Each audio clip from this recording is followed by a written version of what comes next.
ओम शांति। आज 28 नवंबर 2021 के बाबा के अव्यक्त मधुर महावाक्य सुनेंगे। और ये अव्यक्त मधुर महावाक्य अव्यक्त बाप दादा ने 1 दिसंबर 1989 को सुनाए थे, जिसमें बाबा अपने स्वमानधारी सम्मानधारी बच्चों को देख रहे हैं। बाबा कहे, सारा कल्प आप सम्मान के पात्र हो जाते हो। आधा कल्प विश्व अधिकारी के रूप में होने कारण प्रजा द्वारा सम्मान को प्राप्त करते हैं और बाकी आधा कल्प भक्तों द्वारा सम्मान को प्राप्त करने के योग्य है। और ये सम्मान क्यों प्राप्त होता है? तो दो बातों के कारण ये सम्मान प्राप्त होता है। पहला, बाबा ने कहा कि जब आप स्वमानधारी बनते हो तो देह अभिमान का त्याग करते हैं। जो देह अभिमान का त्याग करता है वही स्वमान में स्थित हो सकता है, और इसीलिए जो स्वमान में स्थित है वो सम्मानधारी बनते हैं। और दूसरा कारण बाबा ने बताया, क्योंकि परमात्मा ने कहा, हम प्रार्थनाओं में ये गाते थे कि हम चरणों के दास है, चरणों की धूल है। ऐसे बच्चों को सिर का ताज बाबा ने बनाया। तो जहां भगवान ने इतना सम्मान दिया हो तो वो आत्माएं तो सम्मानधारी होगी ही। तो इन्हीं दो कारण के आधार से सम्मानधारी बनते हैं। बाबा कहे, स्वमान और सम्मान का आपस में बहुत गहरा संबंध है। जब आप स्वमान में स्थित होते हो तो अनेकों के सम्मान को प्राप्त करने के योग्य बन जाते हैं। और जब आप किसी को सम्मान में स्थित होकर के सम्मान देते हैं तो देने वाले को देवता कहा जाता है, और इसीलिए जो देने वाला है उसको स्वतः प्राप्त होता है। तो आज बाबा की मुरली बहुत सुंदर एक प्रैक्टिकल स्वरूप में कैसे धारण करना है, स्वमान में स्थित होकर के सम्मानधारी बनना है, उसको लेकर के बाबा ने सारी मुरली सुनाई है। तो सुनते हैं बाबा के मधुर महावाक्य। आज के मुरली का विषय है स्वमान से ही सम्मान की प्राप्ति। आज बाप दादा चारों ओर के स्वमानधारी बच्चों को देख रहे हैं। स्वमानधारी बच्चों का ही सारा कल्प सम्मान होता है। बहुत गहरी बात यहाँ कही। जो स्वमान में स्थित होते हैं संगम युग पर, उनका फिर सारा कल्प सम्मान होता है। एक जन्म स्वमानधारी, संगम युग का ये एक जन्म स्वमानधारी, सारा कल्प सम्मानधारी। कैसे सारा कल्प सम्मानधारी बनते हैं उसको बाबा स्पष्ट करते हैं। अपने राज्य में भी राज्य अधिकारी बनने के कारण प्रजा द्वारा सम्मान प्राप्त होता है। तो सत्युग त्रेता में प्रजा द्वारा सम्मान प्राप्त होता है, और आधा कल्प भक्तों द्वारा सम्मान प्राप्त करते हो। तो स्वमान में रहने से फायदा कितना है कि सारा कल्प सम्मानधारी बन जाते हैं। आधा कल्प प्रजा सम्मान करती है और आधा कल्प भक्त सम्मान करते हैं। अब अपने लास्ट जन्म में भी भक्तों द्वारा देव आत्मा व शक्ति रूप का सम्मान देख रहे हो ना। बाबा कहे, आप प्रैक्टिकल भी ये लास्ट जन्म में भी देख रहे हो कि भक्तों के द्वारा चाहे देव आत्मा के रूप में चाहे शक्ति रूप में कितना सम्मान हो रहा है। सम्मान देख रहे हो और सुन रहे हो। कितना सिख व प्रेम से अभी भी सम्मान दे रहे हैं। सिख कहा जाता है जो बहुत प्यारा होता है, अपने दिल के नजदीक होता है, उसको कहते सिख। तो बाबा कहे, कितना सिख व प्रेम से अभी भी सम्मान दे रहे हैं। इतना श्रेष्ठ भाग्य कैसे प्राप्त किया। अब बाबा उसका आधार बताते हैं कि इतना श्रेष्ठ भाग्य कैसे प्राप्त किया। मुख्य सिर्फ एक बात के त्याग का यह भाग्य है। ये भी बहुत गहरा कनेक्शन बताया बाबा ने कि इतना ऊंचा सम्मान सारे कल्प कैसे प्राप्त कर रहे हो, तो उसका कारण है एक बात के त्याग का ये भाग्य है। कौन सा त्याग किया? देह अभिमान का त्याग किया, क्योंकि देह अभिमान के त्याग बिना स्वमान में स्थित हो ही नहीं सकते। तो स्वमान में स्थित होने के लिए देह अभिमान का त्याग किया, और उस त्याग का ये भाग्य है। इस त्याग के रिटर्न में भाग्य विधाता भगवान ने ये भाग्य का वरदान दिया है। दूसरी बात, ये पहला कारण बाबा ने बताया कि देह अभिमान का त्याग किया, स्वमान में स्थित रहे तो उसका भाग्य, ये सम्मान मिला। दूसरी बात, स्वयं बाप ने आप बच्चों को स्वमान दिया है। बहुत ऊंचा स्वमान संगम युग में दिया है। बाप ने बच्चों को चरणों के दास व दासी से अपने सिर का ताज बना दिया। तो भगवान ने जहां इतना सम्मान दिया कि आप बच्चे मेरे सिर के ताज हो, सिर के ताज की मणि हो, इतना ऊंचा स्वमान भगवान अगर दे रहे हो तो सम्मान के तो अधिकारी बनी जाते हैं। जिसको भगवान इतना ऊंचा स्वमान में स्थित करा के सम्मान देते हैं तो दुनिया क्यों नहीं देंगी। कितना बड़ा स्वमान दिया। ऐसे स्वमान प्राप्त करने वाले बच्चों का बाप भी सम्मान रखते हैं। तो जहां भगवान सम्मान करते हो तो दुनिया क्यों नहीं करेगी। बाप बच्चों को सदा अपने से भी आगे रखते हैं, सदा बच्चों के गुणों का गायन करते हैं। हर रोज सिक व प्रेम से याद प्यार देने के लिए परमधाम से साकार वतन में आते हैं। कितना ऊंचा बाप परमधाम छोड़ करके प्रतिदिन हम बच्चों को याद प्यार देने के लिए नीचे आते हैं। वहां से भेजते नहीं है। याद प्यार परमधाम से किसी के द्वारा भेजते नहीं है, लेकिन आकर देते हैं। रोज याद प्यार मिलता है ना। इतना श्रेष्ठ सम्मान और कोई दे नहीं सकता। भगवान इतना ऊंचा सम्मान देते हैं, इतना ऊंचा सम्मान तो कोई दे नहीं सकता है। इतना श्रेष्ठ सम्मान कोई दे नहीं सकता। स्वयं बाप ने सम्मान दिया है, इसलिए अविनाशी सम्मान अधिकारी बने हो। इसीलिए बाबा कहे अविनाशी सम्मान अधिकारी बने। ये सारे कल्प में आधा कल्प प्रजा सम्मान करती है तो आधा कल्प भक्त सम्मान करते हैं, क्योंकि स्वयं भगवान ने इतना ऊंचा श्रेष्ठ सम्मान दिया है। ऐसी श्रेष्ठता का अनुभव करते हो? पूछते बाबा। स्वमान और सम्मान दोनों का आपस में संबंध है। अब संबंध सुनो। स्वमान और सम्मान दोनों का आपस में संबंध है। स्वमानधारी अपने प्राप्त हुए स्वमान में रहते हुए स्वमान के सम्मान में भी रहता। फिर से पढ़ती हूं। स्वमानधारी अपने प्राप्त हुए स्वमान में रहते हुए स्वमान के सम्मान में भी रहता। जब हम कोई भी स्वमान लेते हैं, माना हम खुद का सम्मान कर रहे हैं। जब हम कहते हैं कि हम मास्टर सर्वशक्तिमान है, मान लो, तो जब हम उस स्वमान में रहते हैं, माना हमने स्वयं का सम्मान रखा।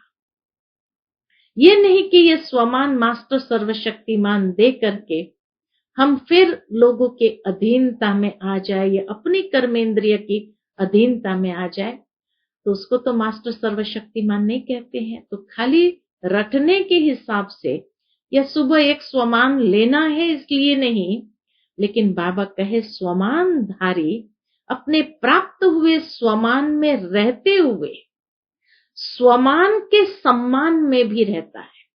उस स्वमान का हम खुद सम्मान करते हैं और दूसरों को भी सम्मान से देखते हैं। मास्टर सर्वशक्तिमान आत्मा उस स्वमान में स्थित है, खुद सम्मान स्वयं को दे रहे हैं, वो दूसरों को कैसे देखेगा, दूसरों को भी उसी नजर से देखेगा। तो इसीलिए बाबा कहे और दूसरों को भी सम्मान से देखता, बोलता व संपर्क में आता है। स्व सम्मान का अर्थ ही है स्व को सम्मान देना। तो सबसे पहले हम जब स्वयं को सम्मान देते हैं तब हम दूसरों को भी सम्मान दे सकते हैं, उनसे बात कर सकते हैं, उनके साथ संबंध में आ सकते हैं। तो इसीलिए बाबा कहे स्व सम्मान का अर्थ ही है स्व को सम्मान देना। जैसे बाप विश्व की सर्व आत्माओं द्वारा सम्मान प्राप्त करने वाले हैं, हर एक सम्मान देते हैं, भगवान को हर एक सम्मान देता ही है। लेकिन जितना ही बाप को सम्मान मिलता है उतना ही सब बच्चों को सम्मान देते हैं, क्योंकि बाबा उस स्वमान में है, श्रेष्ठ ते श्रेष्ठ स्वमान में है, स्थित है, इसीलिए वो सब बच्चों को भी सम्मान देते हैं। ये बाबा ने प्रैक्टिकल एग्जाम्पल दे करके बताया। जो देता नहीं तो देवता बनता नहीं। इसीलिए जो खुद को सम्मान देता है, स्वमान में स्थित होकर के स्वयं को सम्मान देता है, उस स्वमान के हिसाब से वो दूसरों को भी सम्मान देता है। जो देता नहीं तो देवता बनता नहीं। अनेक जन्म देवता बनते हो और अनेक जन्म देवता रूप का ही पूजन होता है। हम देवता क्यों बने उसका कारण बाबा ने बताया, क्योंकि आप स्वयं उस स्वमान में रह करके उस स्वमान का सम्मान करते हो और इसीलिए दूसरों को उस नजर से देखते हो, व्यवहार करते हो, तभी आप देवता बने। देने वाले को कहा जाता देवता। तो इसीलिए बाबा कहे अनेक जन्म देवता बनते हो और अनेक जन्म देवता रूप का ही पूजन होता है। कितना प्रैक्टिकल बात बाबा ने सुनाई। एक जन्म ब्राह्मण बनते हो लेकिन अनेक जन्म देवता रूप में राज्य करते व पूज्य बनते हो। देवता अर्थात देने वाला। अगर इस जन्म में सम्मान नहीं दिया, बाबा के इस जन्म में सम्मान नहीं दिया दूसरों को, तो देवता कैसे बनेंगे। तो इस जन्म में ये एक ही जन्म ऐसा है जब हमें वो समझ प्राप्त होती है जो हम स्वयं उस स्वमान में स्थित होकर के सम्मान स्वयं को देते हैं और उस स्वमान में स्थित होने कारण दूसरों को भी सम्मान देते हैं। अगर इस जन्म में सम्मान नहीं दिया तो देवता कैसे बनेंगे, अनेक जन्मों में सम्मान कैसे प्राप्त करेंगे। इसीलिए बाबा कहे फॉलो फादर। साकार स्वरूप ब्रह्मा बाप को देखा, ऐसे ही फॉलो फादर करना है जैसे ब्रह्मा बाबा ने किया। तो बाबा कहे साकार स्वरूप ब्रह्मा बाप को देखा, सदा स्वयं को वर्ल्ड सर्वेंट निर्माणता से विश्व सेवाधारी कहलाया, बच्चों का सर्वेंट कहलाया और बच्चों को मालिक बनाया। उस स्वमान में स्थित होकर के बच्चों को कितना सम्मान दिया, मालिक बनाया, सदा मालिकम सलाम किया। ऐसे ही ब्रह्मा बाबा ने छोटे बच्चे, कुमार हो कुमारियों को और बुजुर्गों को किस तरह से सम्मान दिया। तो बाबा कहे सदा छोटे बच्चों को भी सम्मान का स्नेह दिया, रिस्पेक्ट देते हुए स्नेह दिया। किसी को स्नेह तब दे सकते जब आपके मन में उसके प्रति रिस्पेक्ट का भाव हो, सम्मान हो। तो बाबा कहे सदा छोटे बच्चों को भी सम्मान का स्नेह दिया, होनहार विश्व कल्याणकारी रूप से देखा कि ये मेरे होनहार विश्व कल्याणकारी बच्चे हैं, उस रूप से देखा। फिर कुमारियों व कुमारों को, युवा स्थिति वालों को, सदा विश्व की नामी ग्रामी महान आत्माओं को चैलेंज करने वाले, असंभव को संभव करने वाले कि हम पवित्रता की धारणा में रह सकते, ब्रह्मचर्य या ब्रह्मचारी बन सकते, तो असंभव को संभव करने वाले, महात्माओं के सिर झुकाने वाले, ऐसे पवित्र आत्माओं के सम्मान से देखा। तो कुमार और कुमारियों को बाबा ने पवित्र आत्माओं के सम्मान से देखा। सदा अपने से भी कमाल करने वाले महान आत्मा समझ सम्मान दिया ना। तो छोटे बच्चों को भी स्नेह के रूप में सम्मान दिया, होनहार समझ करके सम्मान दिया, और कुमार कुमारियां ये युवा स्थिति वालों को कैसे महान आत्माओं को भी चैलेंज करने वाले, उनको झुकाने वाले, असंभव को संभव करने वाले पवित्र आत्माओं के सम्मान से देखा। सदा अपने से भी कमाल करने वाले महान आत्मा समझ सम्मान दिया ना। ऐसे ही बुजुर्ग आत्माओं को सदा अनुभवी आत्मा, हम जिन्स आत्मा के सम्मान से देखा। बाबा ने बुजुर्गों को कैसे देखा? अनुभवी आत्मा है, मेरी हमजिन्स है, उस रूप से सम्मान से देखा। बांधेले या बांधेलियों को कैसे देखा? निरंतर याद में नंबर 1 के सम्मान से देखा कि बांधेलियां या बांधेले निरंतर भगवान को याद करते हैं, तो याद में नंबर 1 के सम्मान से देखा। इसलिए नंबर 1 अविनाशी सम्मान के अधिकारी बने। इसीलिए बाबा कहे ब्रह्मा बाबा नंबर 1 सम्मान के, अविनाशी सम्मान के अधिकारी बने। राज्य सम्मान में भी नंबर 1, विश्व महाराजन और पूज्य रूप में भी, पूज्य रूप में लक्ष्मी नारायण के रूप में, तो राज्य सम्मान में भी नंबर 1, विश्व महाराजन और पूज्य रूप में भी। बाप की पूजा के बाद पहले, शिव बाबा की पूजा के बाद सबसे पहले पूज्य लक्ष्मी नारायण ही बनते हैं। कितने सम्मान से उनकी पूजा होती है। तो राज्य सम्मान और पूज्य सम्मान दोनों में नंबर 1 हो गए, क्योंकि सर्व को स्वमान सम्मान दिया। ऐसे नहीं सोचा सम्मान देवे तो सम्मान दूं। ब्रह्मा बाबा ने कभी नहीं सोचा ये सम्मान देवे तो मैं सम्मान दूं। सम्मान देने वाले निंदक को भी अपना मित्र समझते। ब्रह्मा बाबा ने तो जिसने उल्टा सम्मान दिया, निंदक, उसको भी अपना मित्र समझा, ये सम्मान दिया। सिर्फ सम्मान देने वाले को अपना नहीं समझते, लेकिन गाली देने वाले को भी अपना समझते, क्योंकि सारी दुनिया ही अपना परिवार है। कितनी बेहद की बाबा की भावना। सर्व आत्माओं का तना आप ब्राह्मण हो।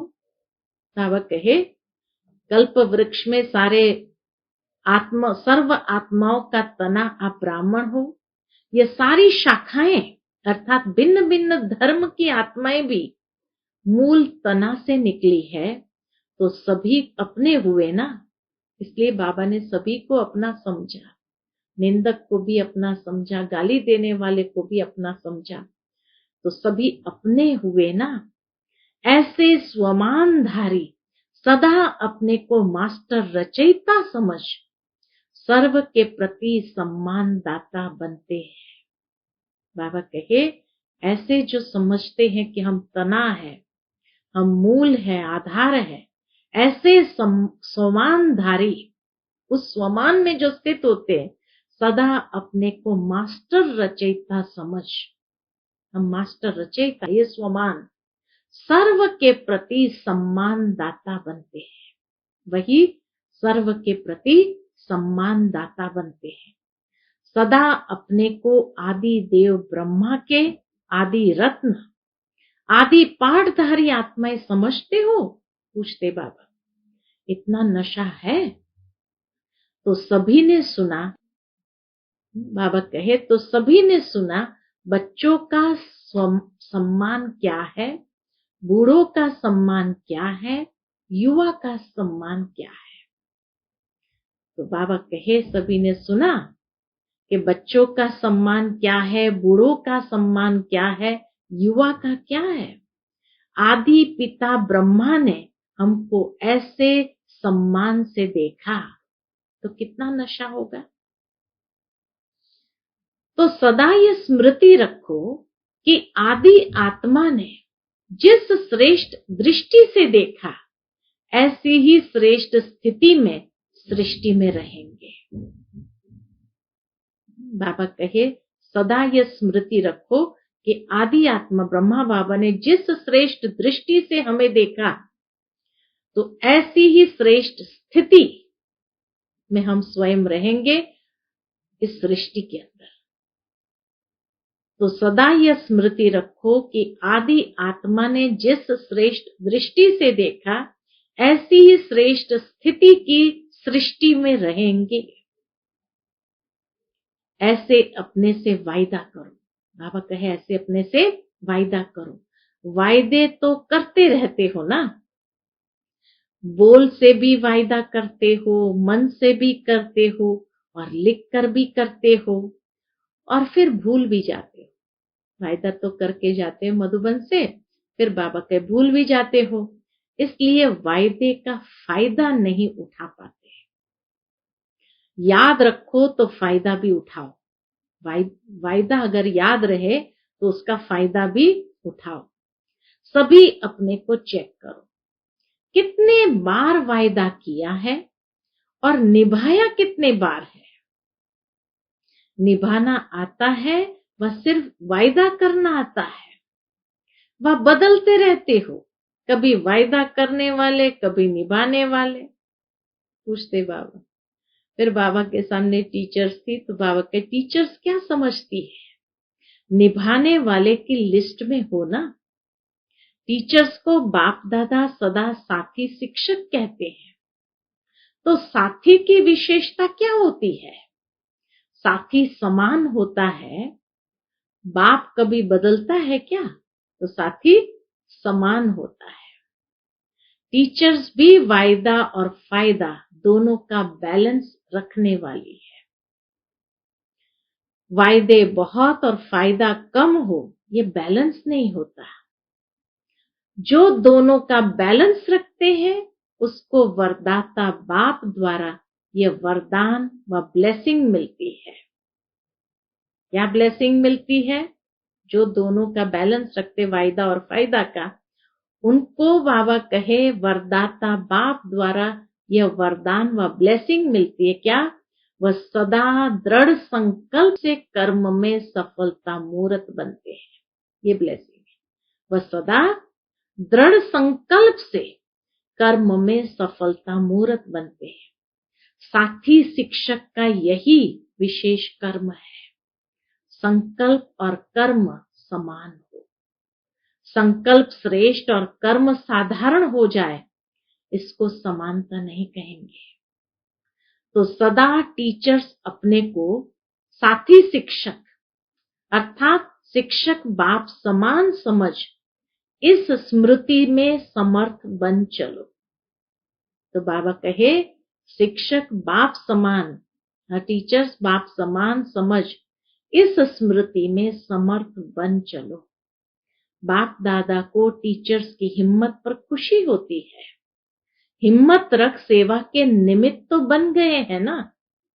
लेकिन अभी सदा यह स्लोगन याद रखो, हिम्मत टीचर समान शिक्षक बाप। हिम्मत टीचर क्या करना है? समान शिक्षक बाप, यह कभी नहीं भूलना। तो स्वतः ही समान बनने वाला लक्ष्य बाप दादा आपके सामने रहेगा। समान बनने वाला लक्ष्य कौन है? बाप दादा। वो आपके सामने रहेगा, अर्थात साथ रहेगा। अच्छा, चारों ओर के स्वमानधारी सम्मानधारी बच्चों को बाप दादा नैनों के सन्मुख देखते हुए सम्मान की दृष्टि से याद प्यार दे रहे हैं। सदा राज सम्मान और पूज्य सम्मान के समान साथी बच्चों को याद प्यार और नमस्ते। हम सभी रूहानी बच्चों की रूहानी माता पिता बाप दादा को याद प्यार गुड मॉर्निंग और नमस्ते नमस्ते। शुक्रिया बाबा, शुक्रिया। फिर बाबा के सामने बिहार ग्रुप बैठा है। बाबा की उनसे मुलाकात है। सभी अपने को स्वराज्य अधिकारी समझते हो? स्व का राज्य मिला है या मिलने वाला है? स्वयं के ऊपर राज्य मिला है या मिलने वाला है?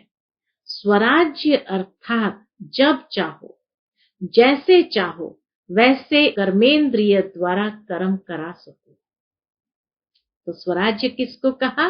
स्वराज्य अर्थात जब चाहो जैसे चाहो वैसे कर्मेंद्रिय द्वारा कर्म करा सको। कर्मेंद्रिय जीत अर्थात स्वराज्य अधिकारी। स्वराज्य अधिकारी माना कर्मेंद्रिय जीत। ऐसे अधिकारी बने हो या कभी कभी कर्मेंद्रियां आपको चलाती है? कभी मन आपको चलाता है या आप मन को चलाते हो? पूछते बाबा, कभी मन आपको चलाता है या आप मन को चलाते हो? कभी मन व्यर्थ संकल्प करता है या नहीं करता है? अगर कभी कभी करता है तो उस समय स्वराज्य अधिकारी कहेंगे। राज्य बहुत बड़ी सत्ता है। राज्य सत्ता चाहे जो कर सकते हैं, जैसे चलाना चाहे वैसे चला सकते हैं। राज्य सत्ता वाले चाहे जो कर सकते हैं, जो चाहे दुनिया में कर सकते। राज्य सत्ता वाले जैसे चाहे चलाना चाहे वैसे चला सकते हैं। यह मन बुद्धि संस्कार आत्मा की शक्तियां हैं। आत्मा इन तीनों की मालिक है। यदि कभी संस्कार अपने तरफ खींच ले तो मालिक कहेंगे। पूछते बाबा, तो स्वराज्य सत्ता अर्थात कर्मेंद्रिय जीत, जो कर्मेंद्रिय जीत है वही विश्व की राज्य सत्ता प्राप्त कर सकता है। तो भविष्य की विश्व की राज्य सत्ता प्राप्त करने का आधार कर्मेंद्रिय जीत। स्वराज्य अधिकारी विश्व राज्य अधिकारी बनता है। तो आप ब्राह्मण आत्माओं का ही स्लोगन है कि स्वराज्य ब्राह्मण जीवन का जन्म सिद्ध अधिकार है। ब्राह्मण आत्माओं का स्लोगन है स्वराज्य ब्राह्मण जीवन का जन्म सिद्ध अधिकार है। स्वराज्य अधिकारी की स्थिति सदा मास्टर सर्वशक्तिमान है। कोई भी शक्ति की कमी नहीं। स्वराज्य अधिकारी सदा धर्म अर्थात धारणा मूर्त भी होगा और राज्य अर्थात शक्तिशाली भी होगा। अभी राज्य में हलचल क्यों है? पूछते बाबा, अभी राज्य में हलचल क्यों है? क्योंकि धर्म सत्ता अलग हो गई, यानी धारणा नहीं है, और राज्य सत्ता अधिकारीपन की सत्ता अलग हो गई है। तो लंगड़ा हो गया ना, एक सत्ता हुई ना, इसलिए हलचल है। ऐसे आप में भी अगर धर्म और राज्य दोनों सत्ता नहीं है तो विघ्न आएंगे। विघ्न क्यों आते हैं जीवन में? क्योंकि धारणा और अधिकारी दोनों सत्ताएं अगर अपने जीवन में नहीं है तो विघ्न आएंगे, हलचल में लाएंगे, युद्ध करनी पड़ेगी। और दोनों ही सत्ता है तो सदा ही बेपरवाह बादशाह रहेंगे, कोई विघ्न आ नहीं सकता। तो ऐसे बेपरवाह बादशाह बने हो, पूछते बाबा, या थोड़ी थोड़ी शरीर की, संबंध की परवाह रहती है? पांडवों को कमाने की परवाह रहती है, परिवार को चलाने की परवाह रहती है, या बेपरवाह रहते हैं? चलाने वाला चला रहा है, कराने वाला करा रहा है।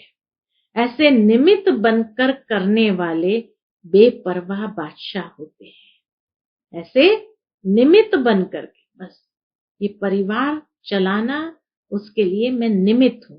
तो ऐसे निमित्त बनकर करने वाले बेपरवाह बादशाह होते हैं। उनको टेंशन नहीं होता, मैं निमित्त हूं, मैं कर रहा हूं, यह भान आया तो बेपरवाह रह नहीं सकते हैं, तो टेंशन में जरूर आ जाएंगे।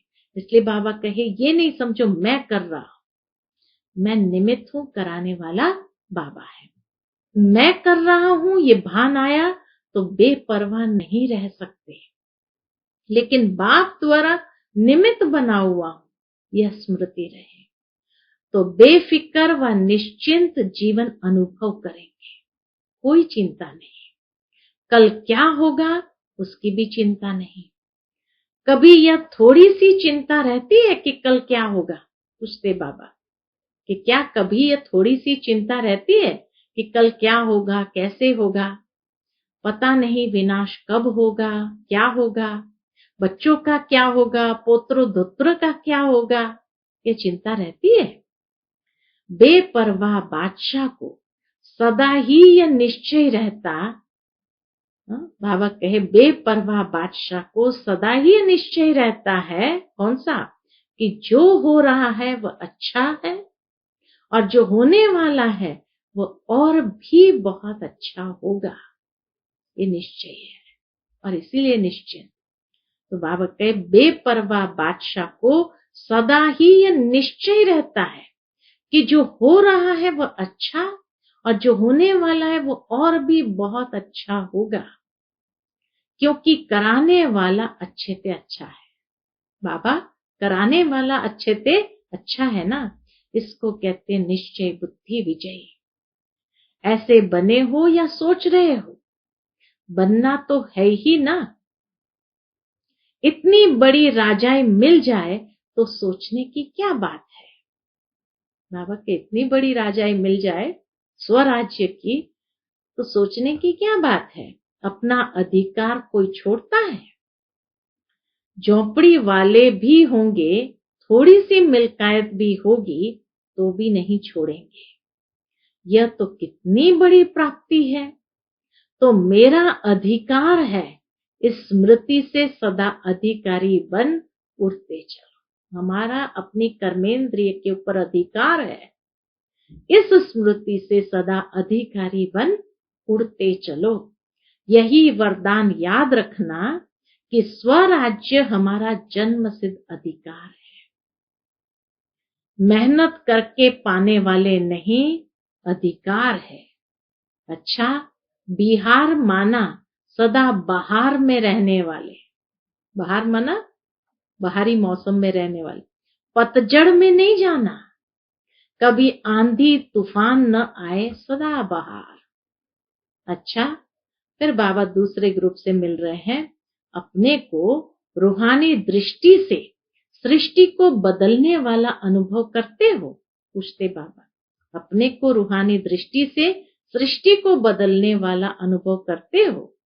सुनते थे कि दृष्टि से सृष्टि बदल जाती है, लेकिन अभी अनुभवी बन गए कि कैसे हमने आत्मिक दृष्टि अपनी बनाई तो हमारी कर्मों की सृष्टि बदल गई। रूहानी दृष्टि से सृष्टि बदल गई ना। अभी आपके लिए बाप संसार है तो सृष्टि बदल गई, हमारी कर्मों की सृष्टि टोटल बदल गई। पहले की सृष्टि अर्थात संसार और अभी के संसार में फर्क हो गया ना। पहले संसार में बुद्धि भटकती थी और अभी बाप ही संसार हो गया तो बुद्धि स्थिर हो गई। तो बुद्धि का भटकना बंद हो गया, एकाग्र हो गई। क्योंकि पहले के जीवन में कभी देह के संबंध में, कभी देह के पदार्थ में, अनेकों में बुद्धि जाती थी।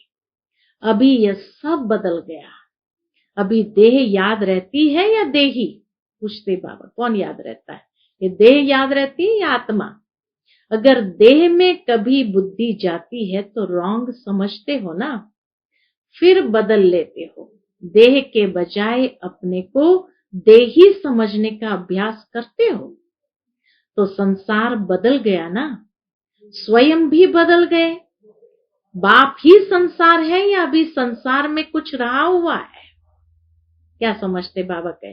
बाप ही संसार है या अभी संसार में कुछ रहा हुआ है? विनाशी धन या विनाशी संबंध के तरफ बुद्धि तो नहीं जाती। अभी मेरा रहा ही नहीं, मेरे पास बहुत धन है, यह संकल्प या स्वप्न में भी नहीं होगा, क्योंकि सब बाप के हवाले कर दिया।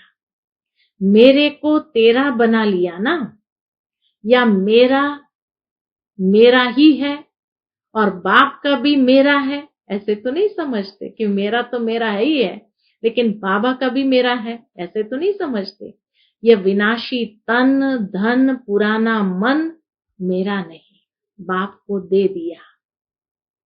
पहला पहला परिवर्तन होने का संकल्प ही यह किया कि सब कुछ तेरा और तेरा कहने से ही फायदा है। सब कुछ बाबा को दे दिया, पुरानी सब चीजें, तो तेरा कहने में ही फायदा है। इसमें बाप का फायदा नहीं, आपका फायदा है। क्योंकि मेरा कहने से फंसते हो, तेरा कहने से न्यारे हो जाते हो। मेरा कहने से बोझ वाले बन जाते हो और तेरा कहने से डबल लाइट ट्रस्टी बन जाते हो। तो क्या अच्छा है? हल्का माना अच्छा है या भारी बनना अच्छा है? हल्का रहना ही अच्छा है। आजकल के जमाने में शरीर से भी कोई भारी होता है तो अच्छा नहीं लगता। सभी अपने को हल्का करने का प्रयत्न करते हैं, क्योंकि भारी होना माना नुकसान है और हल्का होने से फायदा है। ऐसे ही मेरा मेरा कहने से बुद्धि पर बोझ पड़ जाता है। मेरा मेरा किया तो भारी हो जाते हैं, बुद्धि पर बोझ पड़ जाता है। तेरा तेरा कहने से बुद्धि हल्की बन जाती है। जब तक हल्के नहीं बने तब तक ऊंची स्थिति तक पहुंच नहीं सकते। हल्के होंगे तो सहज ही ऊपर ऊंची स्थिति में पहुंच सकेंगे। उड़ती कला ही आनंद की अनुभूति कराने वाली है।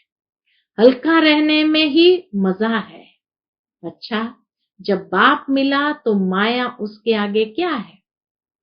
भगवान मिल गया तो माया उसके आगे क्या है? माया है रुलाने वाली और बाप है वर्षा देने वाला, प्राप्ति कराने वाला। सारे कल्प में ऐसी प्राप्ति कराने वाला बाप मिल नहीं सकता, स्वर्ग में भी नहीं मिलेगा। तो एक सेकंड भी भूलना नहीं चाहिए, एक सेकंड भी बाबा को भूलना नहीं चाहिए। हद की प्राप्ति कराने वाला भी नहीं भूलता है, तो बेहद की प्राप्ति कराने वाला भूल कैसे सकता? तो सदा यही याद रखना कि ट्रस्टी है, कभी भी अपने ऊपर बोझ नहीं रखना। इससे सदा हंसते गाते उड़ते रहेंगे। तेरा कह दिया, ट्रस्टी बन गए, निमित्त बन गए, तो बाबा कहे सदा हंसते गाते उड़ते रहेंगे। जीवन में और क्या चाहिए? हंसना गाना और उड़ना। जब प्राप्ति होगी तब तो हंसेंगे ना, नहीं तो रोएंगे। तो यह वरदान स्मृति में रखना कि हम हंसने गाने और उड़ने वाले हैं, सदा ही बाप के संसार में रहने वाले हैं, और कुछ है ही नहीं जहां बुद्धि जाए। स्वप्न में भी रोना नहीं, माया रुलाए तो भी नहीं रोना। मन का भी रोना होता है, सिर्फ आंखों का रोना ही नहीं होता, मन का भी रोना होता है। तो माया रुलाती है, बाप हंसाते हैं। सदा बिहार माना खुश रहने वाले खुश बहार,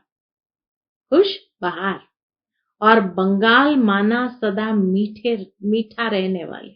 बंगाल की मिठाइयां बहुत प्रसिद्ध है, तो इसलिए बाबा के बंगाल माना सदा मीठा रहने वाले। बंगाल में मिठाइयां अच्छी होती है ना, बहुत वैरायटी होती है। तो जहां मधुरता है वहां ही पवित्रता है। मधुरता, मीठा है, वहां पवित्रता है। बिना पवित्रता के मधुरता आ नहीं सकती। तो सदा मधुर रहने वाले और सदा खुश बहार रहने वाले। अच्छा, टीचर्स भी खुश बहार को देख करके सदा बहार में ही रहती है ना। अच्छा, आज का बाबा का मधुर वरदान हम बच्चों के प्रति है, संग दोष से दूर रहे, सदा बाप की समीपता का भाग्य प्राप्त करने वाले, पास विथ ऑनर भव। संग दोष से दूर रहे, सदा बाप की समीपता का भाग्य प्राप्त करने वाले, पास विथ ऑनर भव। यदि बाप के समीप रहना पसंद है तो कभी कोई भी संग दोष से दूर रहना। अगर बाप के समीप रहना पसंद है तो कभी कोई भी संग दोष से दूर रहना। कई प्रकार के आकर्षण पेपर के रूप में आएंगे, लेकिन आकर्षित नहीं होना। संग दोष कई प्रकार का होता है। व्यर्थ संकल्पों व माया की आकर्षण के संकल्पों का संग, संबंधियों का संग, वाणी का संग, अन्न दोष का संग, कर्म का संग, इन सब संग दोषों से अपने को बचाने वाले ही पास विथ ऑनर बनते हैं। आज का बाबा का मधुर स्लोगन है, आप फरिश्ता बनो तो परिस्थितियों में बाप स्वयं आपकी छत्र छाया बन जाएंगे। कितनी सुंदर बात बाबा ने कही, आप फरिश्ता बनो तो परिस्थितियों में बाप स्वयं आपकी छत्र छाया बन जाएंगे। अच्छा, ओम शांति।